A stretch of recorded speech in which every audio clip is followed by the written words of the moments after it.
매년 1월 6일이죠. 그때가 주연절이고 이번이 주연절 둘째 주일입니다.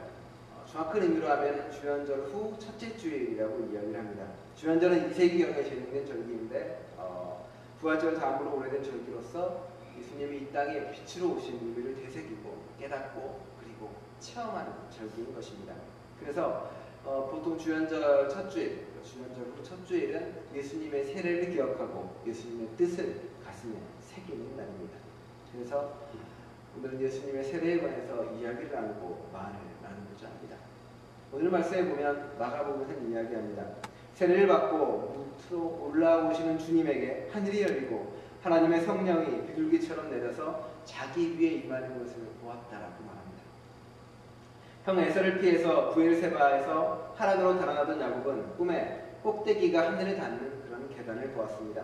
거기와 하나님의 사자가 오르락내리락 하는 모습을 보았습니다. 스데반도 순교의 순간에 하늘이 열리고 인자가 하나님의 우편에 서신 것을 보았습니다. 하늘이 열렸다는 것, 그리고 거기서 하나님을 보고 체험했다는 것은 곧 가장 깊은 종교적 체험을 말하고 있습니다. 야곱과 스데반은 가장 큰 생애 시련에 직면할 때 비로소 하나님을 만나게 되고 체험하게 됩니다. 예수님 또한 이제 자신의 삶을 시작이 되는 그 순간에 내가 무엇을 하겠다, 내가 이제 힘들고 어려운 이 시대 민중들하고 이 시대 아픈 사람들하고 함께하는 그 순간 비로소 하늘과 땅이 만나고 그리고 그 안에 인간이 예수님이 만나는 상통하는 놀라운 일이 벌어진 것입니다. 예수님 머리 위에 비둘기는 그 임하는 성령은 하나님의 임재의 상징이기도 합니다. 세례는 곧 예수님 스스로가 삼위일체를 체험하는 순간입니다. 성령과 하나님과 예수님이 하나님을 깨닫는 것이고 예수님 또한 동시에 자기가 해야 될 일이 무엇인지 자기의 존재가 무엇인지 비로소 깨닫는 것입니다. 세례의 그 순간은 바로 예수님이 하늘과 땅이 만나는 상통하는 바로 그 순간에 존재했던 놀라운 순간이기도 합니다. 한자에는 이런 말이 있습니다. 무슨 무자인지 무자는 글자입니다.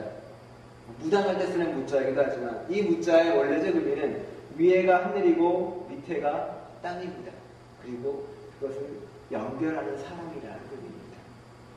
하늘과 땅을 상통하고 하늘과 땅을 잇는 사람, 그가 바로 예수이고 그가 바로 믿음이며 그게 바로 우리들이라는 이야기입니다. 우리도 마찬가지입니다. 우리도 세례를 받음으로 이미 이 땅에서 하늘과 연결해야 될 의무가 있고 그리고 해야 될 책임이 있고 해야 될 능력 또한 우리가 가지고 있는 것입니다. 세례에 대한 그림을 제가 몇 장 올렸습니다. 첫 번째는 이제 우리가 잘 아시는 우리 고유의 그림으로 그려진 그림입니다. 전반적으로 성령보다는 천사보다는 선녀가 더 이뻐 보이기도 합니다. 예수의 체험을 세례를 이렇게 표현하고 있습니다. 그 다음 그림은 자연주의 화가의 디가가 그린 그림인데 원래 요단강이 저렇게 작습니다. 넓지가 않습니다. 잘해야 한 서너 걸음 걸으면 세례받은 그 담이 있는데 넓지가 않은 조그만 도랑입니다. 우리가 보기에는 그 도랑 정도고요. 나무가 저렇게 그려진 이유는 원래 저렇지 않은데 화가가 자연과 창조를 자연주의 화가라서 나무를 그리는 걸 되게 좋아합니다. 그래서 예수님이 살아계신 그리고 그런 거에 대한 것을 푸르름으로 표현을 했습니다. 그 앞에 깔려있는 5초차도 실은 원어로 보면 거의 짙은 녹색입니다. 예수님의 세례가 예수님이 세례받음이 놀라운 생명의 상징이고 놀라운 일어남의 상징이며 생명을 풍성하게 만드는 상징이라는 의미에서 이 화가는 바로 정확히 그림을 표현했습니다. 좀 복잡한 그림이긴 한데 이것도 마찬가지로 예수님의 상징, 예수님의 세례를 상징하고 그려줍니다. 여기서 다른 것은 저 위에 하나님이 계시고 그 밑으로 성령이 비둘기처럼 내려옵니다. 그 밑에 바로 요한이 세례를 줍니다. 근데 좀 다른 것은 그 세례를 주는 요한이 손으로 세례를 주는 것이 아니라 자그마한 그릇을 사용합니다. 저 그릇은 그릇이 아니라 그 조개 껍질입니다. 왜냐하면 그 당시 히람에서는 여러분이 아시겠지만 비너스의 탄생이라는 그림이 있습니다. 아시나요? 조개 껍질 위에 미모에 비너스가 그려져 있습니다. 왜냐하면 조개 자체를 상징하는 게 어떤 그 당시의 그 생명이나 어떤 탄생을 의미하기 때문에 그렇습니다. 이 화가도 그 상징을 그대로 사용을 합니다. 그래서 조개 껍질에 있는 물을 예수께 부어 넣습니다. 요단강은 안 보입니다. 굳건한 바위 위에 씁니다. 이제 예수님이 그 바위를 듣고 새로운 출발과 새로운 시작을 이야기하는 것입니다. 그 화가는 동시에 저 위에 계신 하나님까지 이렇게 표현을 함으로 해서 하나님과 성령과 예수님이 그대로 통하는, 하나로 통해지는 모습을 우리에게 보여주고 있습니다. 성경을 보면 알겠지만 하나님이 하늘을 열어서 비둘기를 내려보내줍니다. 그래서 인간 예수가 성령을 받고 하나님을 깨닫고 체험하며 자신의 길이 무엇인지 비로소 알고 그 길을 걸어가게 되는 놀라운 순간의 그림을 바로 표현하고 있습니다. 마가는 주님이 세례를 받으시고 물에서 올라올 때 그 일어난 일을 대단히 몸이 건조하게 그냥 그대로 표현하고 있습니다. 하늘이 갈라지고 비둘기가 내려왔다. 그리고 예수님이 음성을 들었다. 마가복음에 의하면 그 음성은 오로지 예수님만 들은 것입니다. 무슨 말이냐 그러면 너는 내 사랑하는 아들이다. 내가 너를 좋아한다. 하나님은 예수님을 사랑하는 자녀로 인정을 하고 그리고 그 아들로 인정했습니다. 하나님의 거룩한 영을 받은 그 사람이, 그 예수가 바로 나의 아들이고 나의 자녀라고 이야기하는 것입니다. 우리가 주연제를 지키고 예수님의 세례를 이야기하는 것은 바로 그 목소리를 우리도 듣기 위해서 그렇습니다. 예수님께서 너는 내 사랑하는 아들이다, 사랑하는 딸이다, 내가 너를 좋아한다는 그 목소리를 바로 우리가 들어야 된다는 이야기입니다. 우리가 예수라서 그런 것이 아니라 예수님이 평생에 마가복음을 통해서 말씀하신 것처럼 세례를 받고 광야에 나갔다가 다시 돌아와서 수많은 사람에게 선포하고 수많은 사람에게 했던 말씀이 복음인데, 그 복음의 뜻이 바로 뭐냐면 너희가 바로 하나님의 자녀라는 것입니다. 네가 하나님의 아들이고 하나님의 딸이다라고 선포하고 말하는 것입니다. 그 당시에 아프고 병자고 눈멀고 죄인이라고 얘기했던 사람들에게, 내가 구원받을 수 없다라고 죄책감에 휘달렸던 사람들에게 예수님은 다가가서 네가 하나님의 딸이고 하나님의 자녀이며 그리고 정말로 사랑받을 자격이 있다라고 말하는 것입니다. 바울도 마찬가지입니다. 바울도 히브리서나 그 서신서를 통해서 끊임없이 말합니다. 여러분은 하나님의 자녀입니다. 하나님의 사랑을 받은 사람들입니다. 그러니 이제 여러분이 하나님의 자녀답게 살라고 늘 말하고 이야기하고 있습니다. 오늘 주보 광고에 나와 있는 글이 하나 있습니다. 이 글은 제가 지난주 예수 살기에서 세례에 대해서 배웠는데 거기에 원래 실렸던 글이기도 합니다.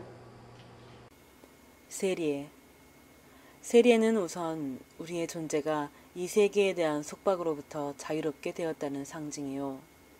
이 세계에 대한 봉사를 위해 자유롭게 되기 위해 중요하지 않은 충절에 대해 죽고, 우리의 작은 신들에 대해서도 죽고, 우리가 최고로 삼아온 빈약한 가치에 대해서도 죽는다는 것의 상징이다. 세례는 우리 자신의 자기 정체성이나 자신의 꼬리표나 자신의 도덕 또는 자신의 종교적 신분 따위를 고려하지 않고 이 세계에 참여하기 위해 자유롭게 되는 일이다. 이 세계를 위해 자유롭게 되는 일이요, 우리의 이웃을 위해 자유롭게 되는 일이다. 여러분이 하나님의 자녀이고 하나님의 아들이며 하나님의 딸이다. 그러니까 여러분들이 하나님의 아들, 딸로 살아야만 된다. 그리고 하나님의 아들, 딸로 사는 방법은 바로 다른 사람을 사랑하는 방법이다. 이게 실은 성경에 나와 있는 가장 큰 골자이기도 합니다. 그런데 실은 우리는 그렇게 살지를 못합니다. 스스로 갸우뚱하면서 힘들어하고 괴로워합니다. 말씀대로 살면 쉬울 텐데 그렇지 않습니다. 왜일까요? 예수님 말씀대로 살면 쉽고 자유롭게 살 수 있다고 예수님은 분명히 이야기합니다. 예수님을 따르면 간단한 일입니다. 그런데 우리 마음에 뭐가 있냐면 내가 하나님의 아들이고 하나님의 딸임은 분명한데 세상에 나가면 하나님의 말을 듣는 게 아니라 자꾸 세상의 말을 듣게 됩니다. 세상의 유혹에 시달립니다. 그러다 보니 늘 죄스럽습니다. 야, 하나님 죄송합니다. 야, 이 세상에 이거 선택하면 안 되는데, 세상에 이것대로 내가 다른 사람 미워하거나 다른 사람을 자꾸 이렇게 싫어하면 안 되는데, 죄책감에 시달리고 마음이 무겁습니다. 교회는 이렇게 또 교회 말대로 살아보려고 하니까 또 힘듭니다. 아닌데 나 이렇게 살면 내가 돈을 못 버는데, 이렇게 살면 내가 집도 못 사고 땅도 못 사는데 왜 이러지? 이 두 개가 계속 내 마음 안에 있는 겁니다. 그러니 인생이 점점 힘들어집니다. 이걸 해도 힘들고 저걸 해도 힘듭니다. 하나님의 말씀을 듣고 따르자니 세상의 유혹에 떨쳐버리지 못해서 힘들고, 세상의 유혹을 따라가자니 마찬가지로 하나님의 말씀이 자꾸 걸리니까 그것도 힘들고, 그러다 보니 우리 인생은 맨날 힘들고 괴롭고 어렵기만 한 것입니다. 주님은 우리에게 말합니다. 나를 따라와라. 내가 주는 짐은 가볍다. 벽을 치고 따라오라고 분명히 이야기합니다. 나의 멍에는 쉽고 내 짐은 가볍다라고 말합니다. 그런데 우리 생각에는 결코 쉽지 않는데 주님은 늘 쉽다라고 이야기합니다. 그 이유는 바로 주님은 온전히 말씀을 실천했다는 것이고 우리는 여전히 포기하지 못하는 것 때문에 어렵고 괴로운 겁니다. 예수님만 그런 말을 한 게 아닙니다. 이제 김용옥 교수가 중용에 대해서 강의하는데 중용 14장에 이런 말이 나옵니다. 분자는 쉬운데 거하며 명을 기다리고 소인은 어려운 일을 하면서 유행을 바란다 라는 뜻입니다. 같은 일이 누구에게는 쉽고 누구에게는 어렵다는 이야기입니다. 능력의 차이란 말이 있는 게 아니라 삶의 자세의 차이라는 겁니다. 분자는 삶의 자세가 바르고 올바른 사람은 자신이 할 것과 하지 않을 것이 분명히 나누어 있습니다. 그리고 하는 일에 최선을 다하고 그리고 나머지는 하늘의 뜻에 맡기는 것입니다. 하지만 소인은 그렇지 않습니다. 되지도 않는 걸 억지로 되게 하려고 하다 보니까 힘들고 괴로운 겁니다. 원래 이렇게 하면은 하나님 뜻이 아니기 때문에 안 되는 일들이 있습니다. 그래, 내가 땅 투기 왕창에서 돈 벌어봐야지. 땅에다 돈을 막 쏟아붓습니다. 그리고 기도합니다. 하나님 이거 오르게 해주세요. 마음 한구석에는 이루어지지 않을 거라는 것이 이렇게 이만큼 있음에도 불구하고 맨날 걱정합니다. 이거 올라야 되는데 안 올라야 되는데. 그러다 보니 쉽지 않고 삶이 괴롭고 삶이 점점 무거운 대로 흘러가는 것입니다. 하나님을 그대로 헤아려 그분의 일을 하면서도 억지가 없으니까 예수님을 따라가는 것, 하나님을 따라가는 것은 쉬운 것입니다. 하나님의 자녀로 하나님의 깊은 사귐 가운데 있으면 그렇게 된다는 이야기입니다. 그러니 삶이 기쁘고 쉽고 웃고 행복한 것입니다. 내려놓을 걸 내려놔버리고 살아가니까. 그래, 내가 하나님의 자녀니까 하나님의 딸이니까 나는 하나님의 아들이니까 그 말 그대로 잘 살아야겠다고 살아가니까 삶이 물처럼 흘러가고 편안한 것입니다. 여러분도 그렇게 물처럼 그렇게 흘러가는 사실이 바랍니다. 근데 마가는 이렇게 아름다운 이야기를 딱 해놓습니다. 그래, 네가 정말 하나님을 사랑하는 자녀야. 내가 널 좋아한다. 예수님이 그 말을 듣자마자 어떻게 됩니까? 예수님이 그런 걸 딱 해놓고 하나님이 바로 예수님을 광야로 가버립니다. 보내버립니다. 광야로 보냈다는 이 원어가 강제로 보냈다는 얘기입니다. 예수님이 하나님 예수를 밀어서 광야로 보내버립니다. 근데 광야에서 마가복음은 우리가 알고 있기로는 잠깐 며칠 동안 사탄의 시험을 받은 것처럼 나와 있지만 마가복음은 좀 다릅니다.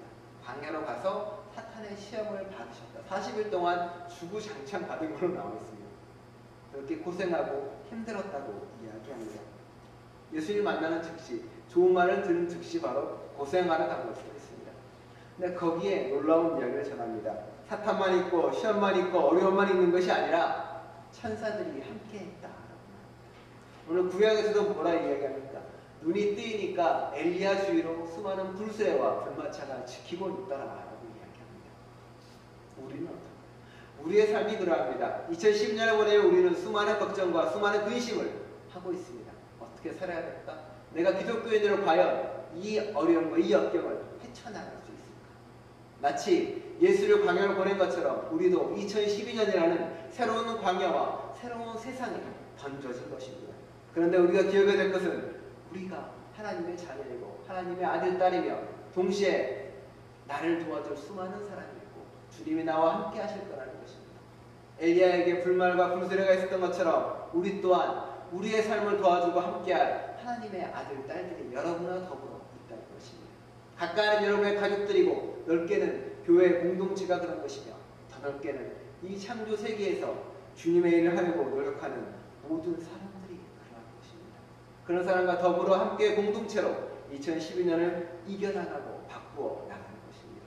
하지만 그보다 가장 먼저 해야 될 것은 내 스스로가 하나님의 자녀로, 하나님의 딸로, 하나님의 아들로 그런 존재로 살아가야 하는 것입니다. 맨 뒤에 짧은 시 빨래라는 시가 있습니다. 빨래. 오늘도 빨래를 한다. 옷에 묻은 나의 체온을 쩔었던 시간들을 흔들어 빤다. 비누 거품 속으로 말없이 사라지는 나의 어제여. 물이 되어 일어서는 희디흰 설레임이여. 다시 세례받고 햇빛 속에 널리고 싶은 나의 혼을 꼭 짜서 헹구어 넣는다. 이 시의 느낌이 참 좋습니다.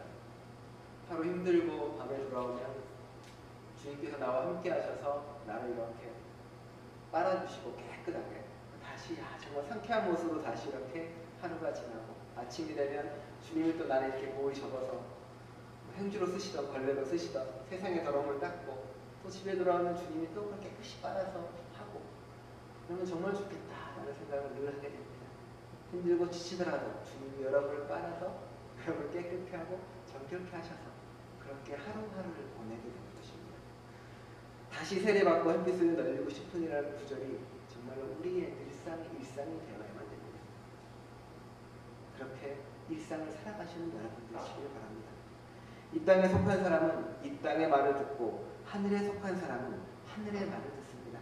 이 땅에 속한 삶을 버리고 하늘을 향해 살기 시작하면 하나님의 말씀이 들리기 시작합니다. 하나님의 말씀이 들리면 그 사람들 사이에는 배고픈 일이나 목마른 일이 절대 생기지 않습니다. 그게 곧 교회고 그런 교회가 곧 그리스도의 몸이라는 것입니다. 우리는 흙으로 된 몸뚱이를 가지고 있지만 우리가 그리스도의 몸이 된다면 교회가 그리스도의 몸으로 세워지게 되고 그 교회가 바로 세상을 바꾸고 변화시킬 것입니다. 여러분의 신분을 잊어버리지 마시기 바랍니다. 여러분은 땅에 속해서 땅의 말을 듣는 사람이 아니라 하나님의 숨결을 가진 하나님의 아들, 딸입니다. 2012년 하나님의 아들, 딸이라는 자긍심을 가지고 여러분 곁에 천사들이 여러분 곁에 불만과 풍선해가 여러분의 삶을 지켜주실 것입니다. 그러니 걱정하지 마시고 하나님이 원하시는 대로 바라시는 대로 자유롭게 사시기 바랍니다. 매일매일 주님의 세례를 경험하는 여러분 되시기를 간절히 축원합니다. 기도하시겠습니다.